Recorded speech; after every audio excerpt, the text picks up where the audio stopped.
今天牧师要跟大家分享这个我们在做礼拜的当中有一个也非常重要的一个环节。其实在，做礼拜的部分，我们将要一起分享是祷告。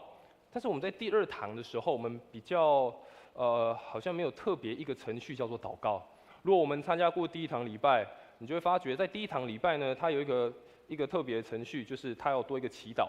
除了在前面的敬拜赞美，我们的主领会带大家一起祷告之外，那在第一堂礼拜的祈应文后，还会有一个祷告的环节，会有诗会带领大家一起做公祷。那我们在第二堂我们没有这样的一个环节，但是我们仍然还是会在敬拜赞美前，我们会有一个像是祷告会的时间。我们在时常在讲道之后，我们也会有这个公祷代祷的时间。我们在1个月，我们也会有一次医治祷告，在礼拜中医治祷告的时间。所以其实这个祷告啊，在我们的整个礼拜当中，其实也是占个非常重要的一个部分。甚至我们可以说，在整个礼拜当中，祷告可以说是驱使整个礼拜前进的动力，甚至是一整场礼拜、一整个崇拜当中非常重要的一个根基。如果我们没有先祷告，如果我们没有先从祷告寻求开始，我们不知道怎么敬拜。如果我们不知道，我们没有先祷告的话，我们不知道我们要如何开始我们所做的一切。如果我们没有先祷告的话，我们不知道我们的生命要往哪里去。我们没有祷告的话，我们不知道我们的教会可以往什么样的方向。所以祷告事实上是非常的重要。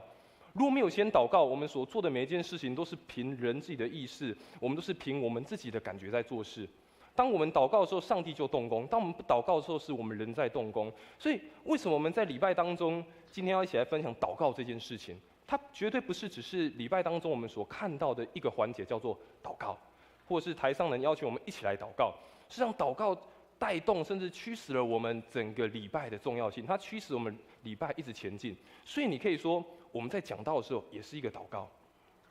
我们在敬拜的时候也是一个祷告。我们在奉献的时候也是一个祷告。如果我们很清楚知道说，我们所有的一切都是由祷告驱使，祷告带动我们意向，带给我们动力，带给我们前进的话，那我们所做的一切不都也是我们的祷告吗？所以在我们今天的礼拜当中，牧师要跟大家一起分享，我们一起来祷告，我们一起来祷告。当然也不止在礼拜当中，我们一起学习祷告的这个功课，我们也在我们的个人的生命当中，在我们的家庭当中，我们一起学习如何来祷告。我们刚好一起读过这段的经文。其实，在这段的经文，耶稣跟他的门徒一起到耶路撒冷的圣殿，当时是准备一个非常大的节期，在犹太人很大的一个重要节日，叫做逾越节。但是在耶稣那个时代的圣殿，他的政治、他的经济的地位，已经远远超过圣殿存在这个信仰的意义了。如果我们刚读了经文，你就会发觉，有许多人在那里做买卖，有许多人在那边做兑换银钱的工作，有许多人忘记那是圣殿，于是拿着自己的器具，拿着所有的东西在圣殿里面走来走去。所以在那个时代，经济、政治的意涵已经远远超过了原本它应该是一个敬拜的场所，应该是一个祷告的地方。所以在那个时候，耶稣跟他的门徒来到耶路撒冷。刚刚说他们过一个很重要的节叫逾越节，所以有许多外地回来的犹太人，也有很多的朝圣者，他们都一起拥挤到了耶路撒冷，一起拥挤到了圣殿。那到圣殿要献祭，但你想，当时如果他们要带这些祭物、带这些动物啊，如果从很遥远的地方，其实不是那么好携带，不方便携带嘛。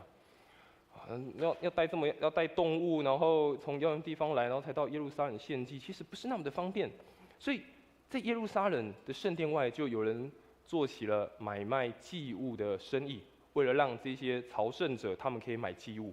让朝圣者可以买这些没有瑕疵而且是非常棒的祭物，好让祭司检查说，这个可以。所以当这些外面在买卖祭物的人，卖这些动物的人，他们所卖的也要先经过祭司同意。所以你想，这一层一层的关系，祭司同意这些人买卖，那这些人卖的对象又是这些从遥远地方来的朝圣者，因为他们没有，所以他们也只能买这个。另外一方面，当时的耶路撒冷的圣殿，他们还规定，如果你要买这些祭物，或者你要奉献，你不可以随便从你的口袋掏出钱币，不可以随便拿不是圣殿里面的钱币奉献。所以当时要进圣殿奉献或买祭物前，你必须要兑换圣殿币，你必须要兑换圣殿币。OK， 你必须要兑换圣殿的钱币。所以这些我们看到的这些买卖的场景，某些角度其实是合乎常理，对吧？因为遥远嘛，从遥远的地方来，我没办法带祭物，所以我在那边买嘛。然后这边规定说我一定要用这里的钱奉献，所以我一定要换钱，也很合理吧？是蛮合理的。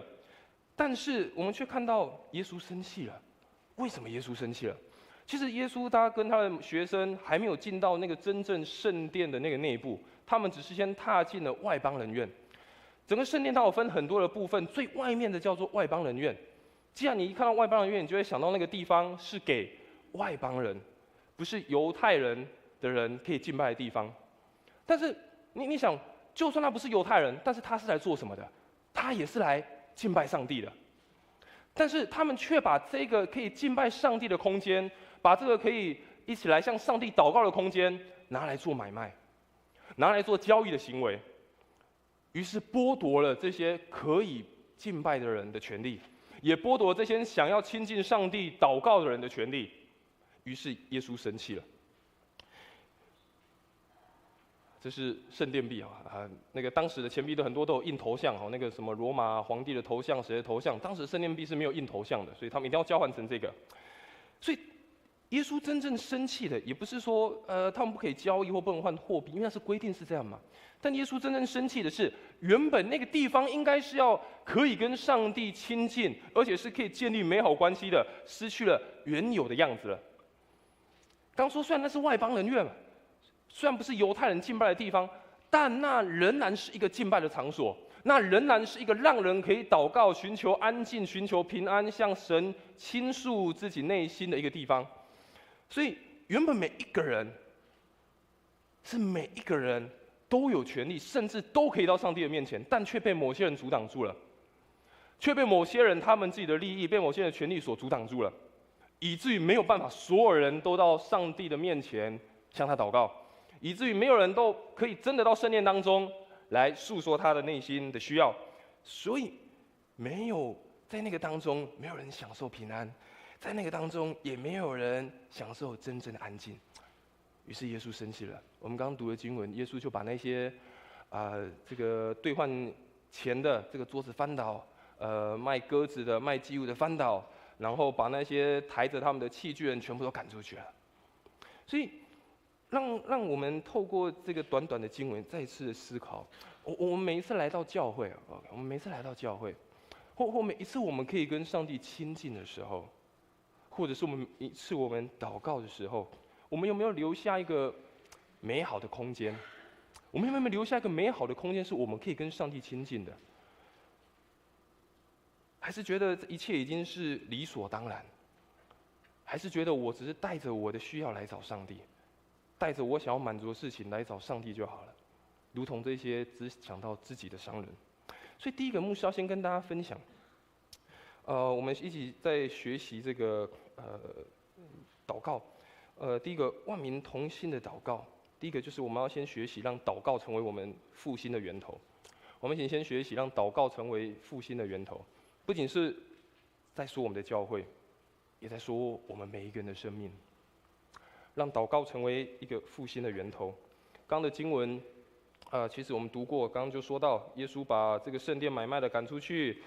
兑换银钱的这个全部都推倒了，卖鸽子的的凳子全部也推倒了，不准任何人在圣殿的院子走来走去，就是刚刚我们看到那个图，就是外邦人院那原本可以让很多人在那边，每一个人都有敬拜的权利的地方，耶稣把他们全部赶出去了。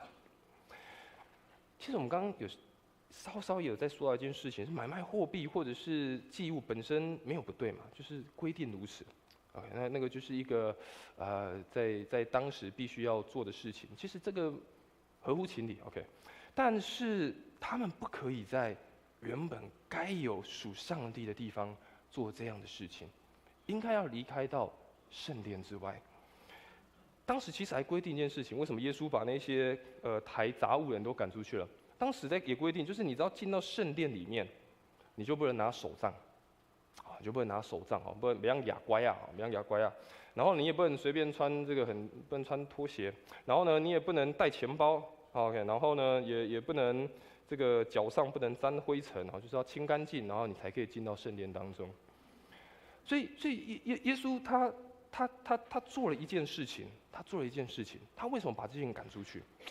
为什么要把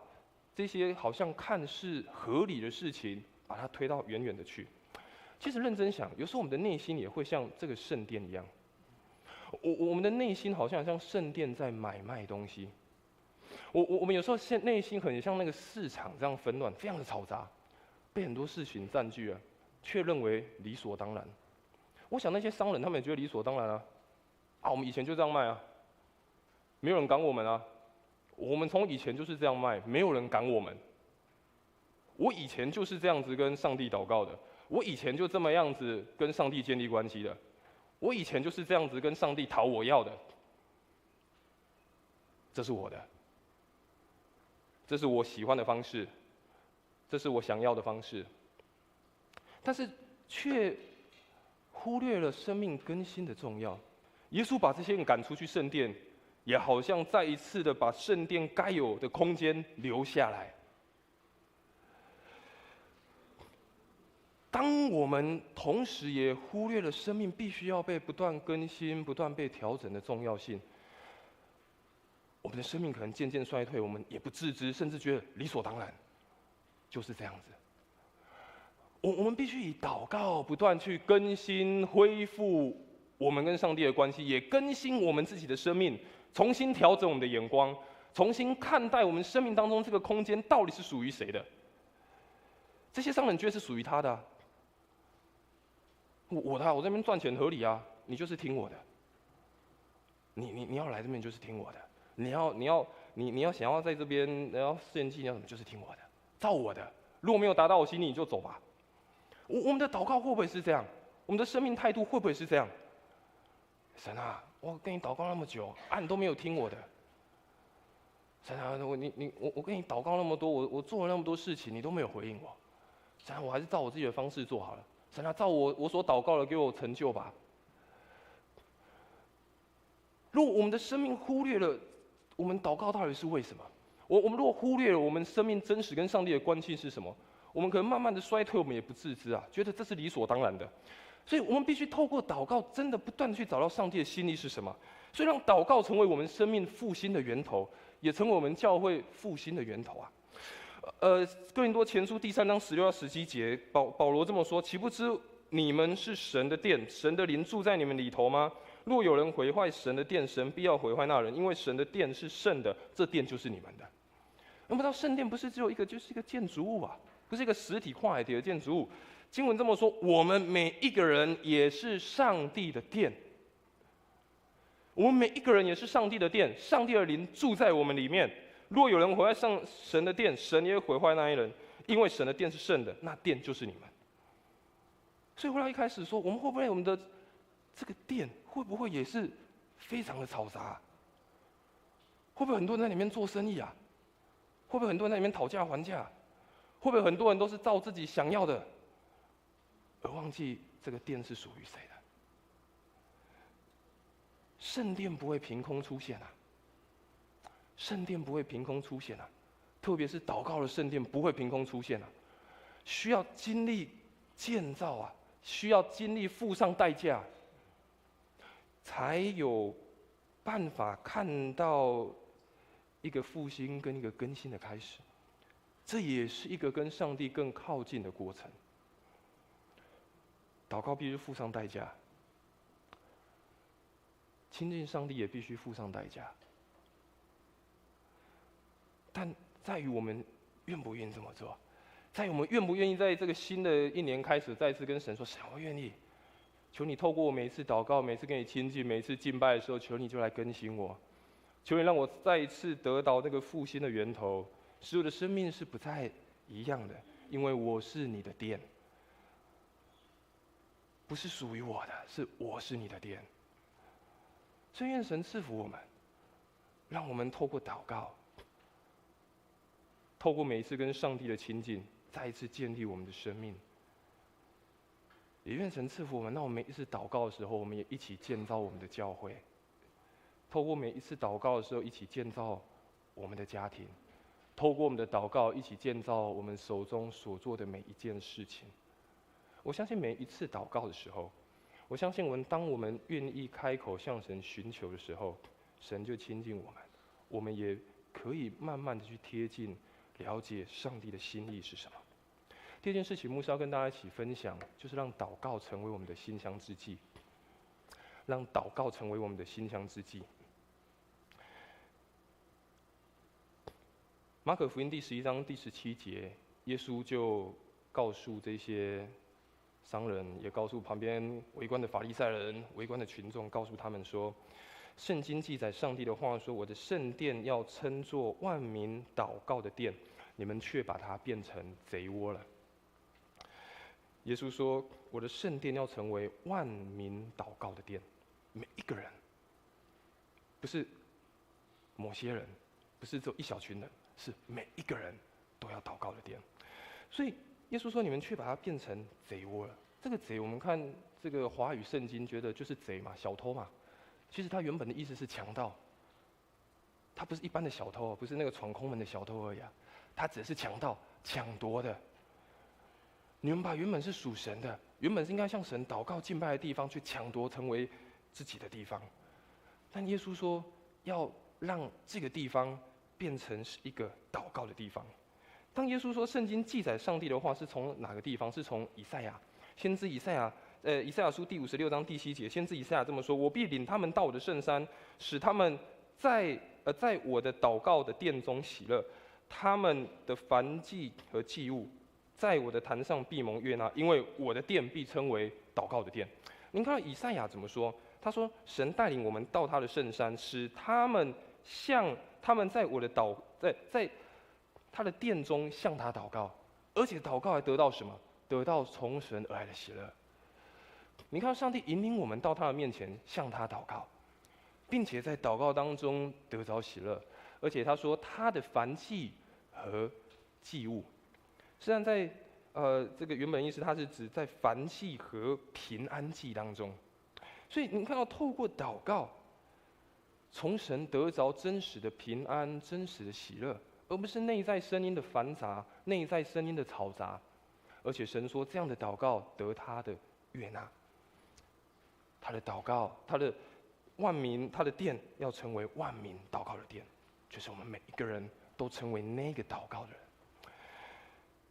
所以祷告是上帝所喜悦的事情。我们要知道，祷告是上帝所喜悦的事情。所以我们一起学习一件事情，也让我们一起建立一个以祷告为根基的教会。让我们一起建立一个以祷告为我们教会驱使动力的根基，这是非常重要的事情。若我们的教会失去了祷告，若我们的教会没有了祷告，那我们的教会可能不知道往哪里去，因为我们不知道上帝的心意是什么。所以愿神赐福我们，从我们每一个弟兄姐妹，从我们一个人开始做起，让我们都成为一个祷告的人，以至于让我们的教会成为一个祷告的教会。祷告的声音不断充满在我们其中，不仅在我们教会当中，也在我们每一个人的生命当中，也在我们的家庭当中，在我们每一个人所踏之地，都充满祷告的声音。所以在诗篇141篇第2节，诗人这么说：“愿我的祷告如香陈列在你面前，愿我举手祈求如献晚祭。”启示录第5章第8节也这么说：“每一个长老手都拿着竖琴和盛满香的金炉，这香就是信徒们的祷告。”你看到我们的祷告，经文怎么描述？他说：“我们的祷告如同香一般，陈列到上帝的面前。”你看到我们的祷告，上帝非常的看重，保存的非常好，看重每一个我们在他面前倾心吐意向他所发出来的祷告。所以，这个刚刚说我们的祷告可以成为一个馨香之祭。当我们不断的祷告，当我们不断的呼求，当我们不断的向神倾诉我们的心意时，就如同香一般直达到上帝的面前。所以，当我们众人祷告的香味，不仅是达到上帝面前而已，更重要，也让我们每一个人，也同样被影响，甚至都沾染到这样的香味。我想，当我们每一个人都发出祷告的声音，我们都有一个祷告的生活，我们都有一个正确祷告的态度，知道我们为何祷告。我想，这样祷告的香味，不仅是只达到上帝的面前，也在我们的身上，也在我们的教会，也在你四周围的人，都同样可以被影响，甚至也沾染到这样的味道，充满着属灵的氛围。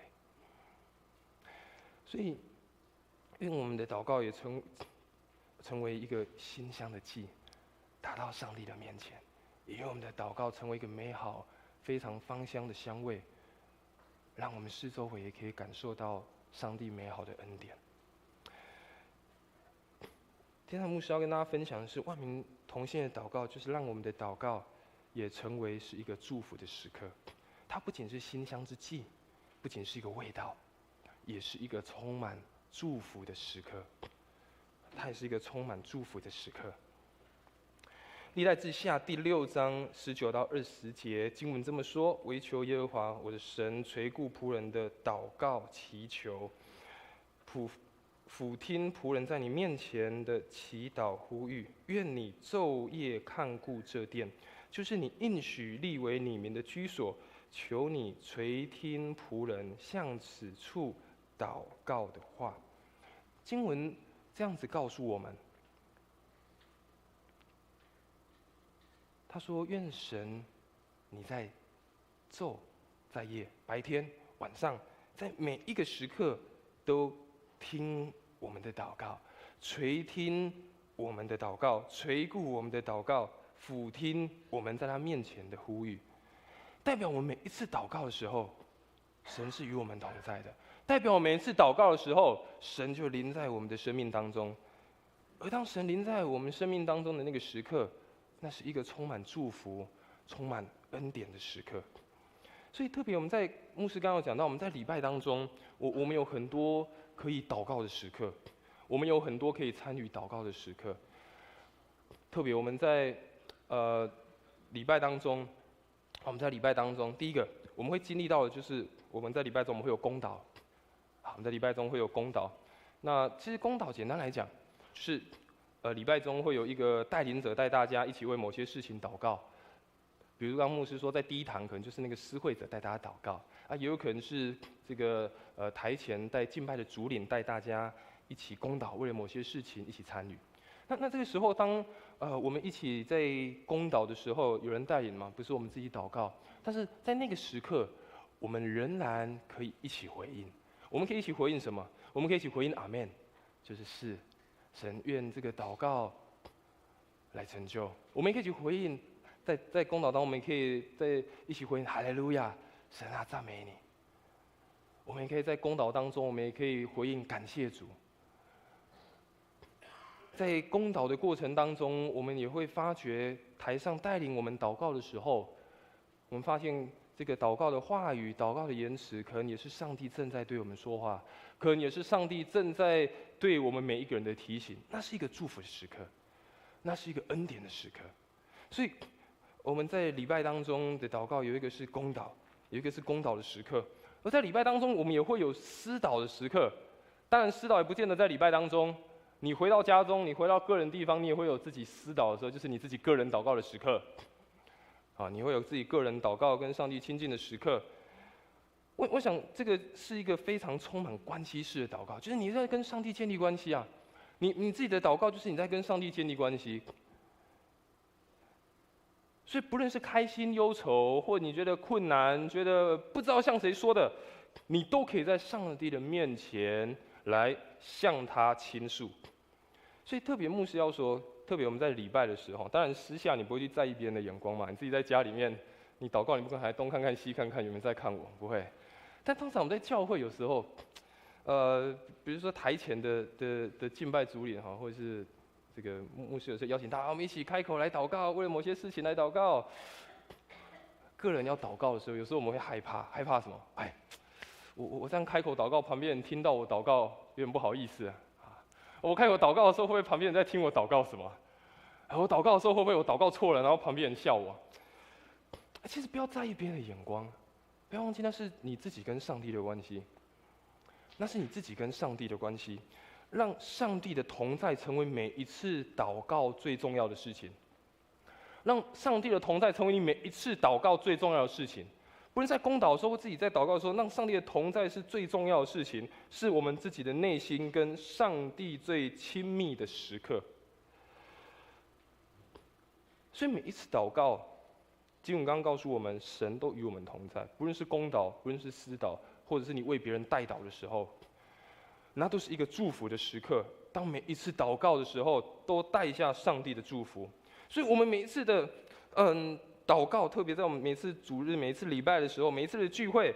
其实祷告就是帮助我们在上帝承认我们的需要啊，承认我们是需要依靠他的，求神带给我们方向，带给我们力量，带给我们今天我们要可以领受的。所以我们祷告的对象是神，我们就用诚心谦卑的来到他面前向他祷告，因为上帝也察看我们的内心，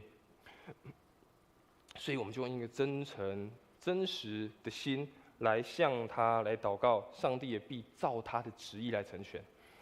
所以上帝知道我们的心思意念，所以唯一能够感动上帝的，就是我们有一个真实的心。唯一能感动上帝的，就是我们有一个真实的心，让每一个祷告的过程，每一个祷告的时间，都成为祝福的时刻。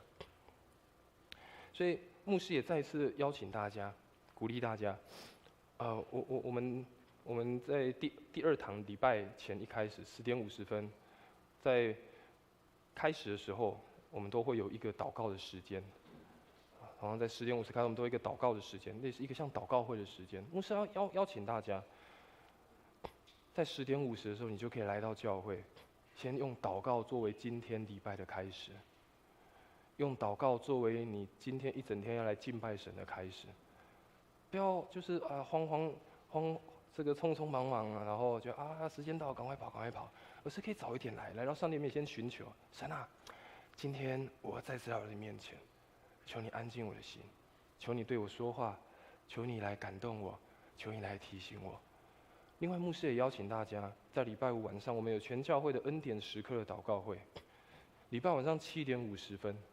我想那是一个很棒的时刻。当我们今天在说同心祷告的时候，不是只有在主日礼拜我们才叫同心祷告，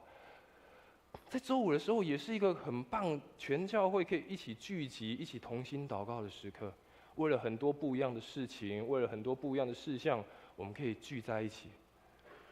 让我们可以一起祷告，寻求上帝的心意。所以牧师再次邀请，也再次鼓励大家，看重每一个可以祷告，看重每一个可以跟上帝亲近的时刻。特别在我们教会即将要进入50周年，今年要49年了，我们富强教会的每一个弟兄姐妹，我们更需要一起来祷告啊！我们更需要一起来祷告，寻求上帝在我们教会的心意是什么。我们更应该一起来祷告，寻求上帝到底要继续带我们往哪里去。过去49年充满丰富的恩典，过去49年充满了很多美好的故事，但是我们仍然不知道未来如何啊！我们不知道接下来上帝要带我们往哪里去啊！所以我们更应该一起来祷告，一起来寻求上帝的心意。所以哥林多前书第6章第9节。保罗也这么说，再次告诉我们：岂不知我们的身子就是圣灵的殿吗？这圣灵从神而来，住在你们里头，并且你们不是自己的人，因为你们是重价买来的，所以要在你们的身子上荣耀神。再次的告诉我们，我们每一个人的生命也是上帝圣灵居所的圣殿，所以每一个人也应该是成为一个祷告的圣殿，万民都要成为祷告的殿，所以不是只一些人祷告而已，是每一个人都成为那个祷告的殿，让我们的生命成为充满祷告的圣殿，让我们的教会也成为充满祷告的圣殿，让我们的家庭，让我们的工作让我们所做的每一件事情也都充满着祷告的大能。愿神赐福我们，让我们的教会，特别在我们每一次来聚会的时候，不仅在主日礼拜，你所参与的每一个聚会，你所每一个可以祷告的时刻，我们都认真而且尽心的来到上帝面前，跟他建立更美好、更亲密的关系。愿神赐福我们，让我们的生命充满祷告，让我们的教会充满祷告，让祷告成为我们生命的动力，成为我们生命的来源。等一下，我们要一起来守圣餐。今天我们要透过圣餐，我们要再一次思想主耶稣基督为我们所付上的代价，为我们钉在十字架上牺牲、流出宝血，救赎我们生命所带来的重要意义。所以，我们先一起来唱一首诗歌。我们先一起来唱一首诗歌，之后我们就预备心，我们要